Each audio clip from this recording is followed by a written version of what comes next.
ایک عادت ہے، رسم ہے، رواج ہے کہ ہمارے اکثر جو بزرگ ہیں وہ سفر کے مہینے کو بڑا منحوس مہینہ کہتے ہیں کہ اس سفر کے مہینے میں جی آسمانی بلائیں اترتی ہیں، سفر کے مہینے میں جناب بڑے بڑے حادثات پیش آتے ہیں۔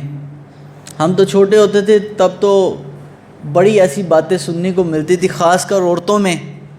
وہ کہتی ہیں جی نہیں یہ مہینہ بڑا ایسا ہے، اس میں رات کو کہیں پر درخت ہو وہاں پر نہیں گزرنا چاہیے۔ بھائی حضور کے زمانے میں نہیں تھے، سرکار علیہ السلام کی تو یہ تعلیم نہیں ہے۔ تو یاد رکھیے حضور کی حدیث مبارکہ ہے بخاری شریف کے اندر، آقا کریم علیہ السلام نے فرمایا لا حاما ولا طائرہ ولا سفر۔ حضور نے فرمایا حاما بھی کوئی شے نہیں ہے، ولا طائرہ اور طائرہ بھی کوئی شے نہیں ہے، ولا سفر اور سفر بھی کوئی شے نہیں ہے۔ حاما کس کو بولتے ہیں؟ وہم کو۔ حاما وہم سے ہے، انسان کو وہم لگ جاتا ہے کہ جب اس کے رستے سے کوئی کالی بلی رستہ کاٹ جائے تو ہم کیا کہتے ہیں؟ وہ ہو اب سفر بڑا خراب ہوگا، وہ کالی بلی نے رستہ کاٹ لیا۔ ہاں جی، گھر کے اوپر کوئی پرندہ بیٹھ جائے جس کو ہم منحوس سمجھتے ہوں تو ہم کہتے ہیں جناب وہ ہو یار بڑے اب جو ہے نا ذرا دھیان سے رہنا، کوئی نہ کوئی گھر میں آفت آ جائے گی۔ تو نبی پاک صلی اللہ علیہ وسلم کا ارشاد گرامی ہے کہ بندہ جس طرح کا اپنے رب سے گمان رکھتا ہے اللہ ویسے اس کے ساتھ معاملہ کرتا ہے۔ تو حضور نے فرمایا حاما وہم بھی کوئی شے، بولیے کوئی شے نہیں ہے، ولا حاما ولا طائرہ، اور کسی کے گھر کے اوپر کسی پرندے کا بیٹھ جانا بھی اس کے منحوس ہونے کی یا خوش بخت ہونے کی علامت نہیں ہے، ولا سفر۔ اور حضور نے فرمایا سارے مہینے ہی رب کے ہیں، سفر بھی کوئی مہینہ نہیں ہے کہ جس میں نعوذ باللہ یہ کوئی منحوس مہینہ ہے۔ کچھ لوگ منگل کے دن کو بڑا منحوس کہتے ہیں، جی یہ دن بڑا عجیب سا ہے، یہ منحوس دن ہے۔ سارے دن بھی رب کے ہیں، سارے مہینے بھی رب کے ہیں۔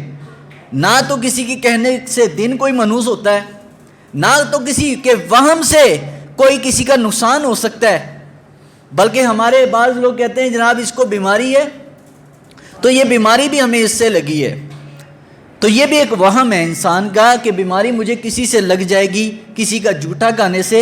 حالانکہ حدیث شریف میں نبی علیہ السلام نے مومن کی جو شان بیان کی ہے، میرے آقا کریم علیہ السلام ارشاد فرماتے ہیں سرکار مدینہ علیہ السلام کہ اللہ تعالیٰ نے مومن کے جھوٹے میں شفا رکھی ہوئی ہے۔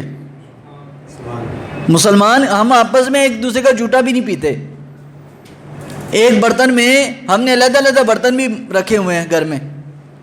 تو یہ سب ہمارے ہندوانہ کی توہمات ہیں، ہندوؤں کی طرف سے دی گئی ہمیں کچھ باتیں ہیں جو ہندو کے اندر آج بھی موجود ہیں، اور مسلمانوں میں الحمدللہ اہل علم اور دین سمجھنے والے لوگ یہ لوگوں کو بتا رہے ہیں، اور ایسا ایسا چیز ختم ہو رہی ہے، لیکن پہلے بہت زیادہ تھی، اب کچھ قدرے کم ہیں۔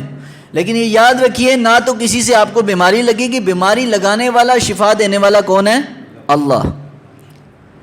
نہ ہی کسی کے پرندے کے آنے سے یا کسی بلی کے راستہ کاٹنے سے تمہارا کوئی نقصان ہو جائے گا، ولا سفر، اور نہ ہی سفر کے مہینے کے آنے سے تمہارے کوئی آسمانی کوئی بلائیں تم پر اتریں گی۔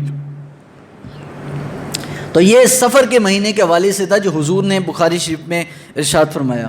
بہرحال آج کا جو میرا موضوع ہے وہ چونکہ یہ سفر کا مہینہ اللہ کے ولیوں کے مہینے کے ساتھ منسوب ہے، اس میں بہت سے اللہ کے ولیوں کے عرس آتے ہیں۔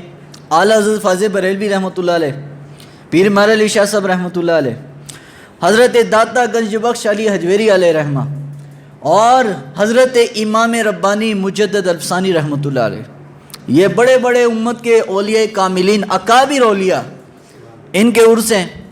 تو سب سے پہلے ہمیں جب بھی یہ مہینہ آتا ہے اور یہ ربیع الاول شریف کا مہینہ شروع ہوتا ہے تو ہمارے کچھ بدعقیدہ لوگوں کے اندر پیڑ میں عجیب سے مڑور اٹھتے ہیں، اور جی یہ عرس کہاں سے، یہ جناب میلاد کہاں سے، یہ کہاں سے، وہ کہاں سے، اس کی دلیل لے کر آؤ۔ میں نے کہا تو دلیل مانگتا ہے ان لوگوں سے جو بیچارے ان پڑھ ہیں، جاہل ہیں، کسی پڑھے لکھے سے مانگ تو وہ تجھے دے۔ اللہ تبارک و تعالیٰ نے قرآن عظیم الشان میں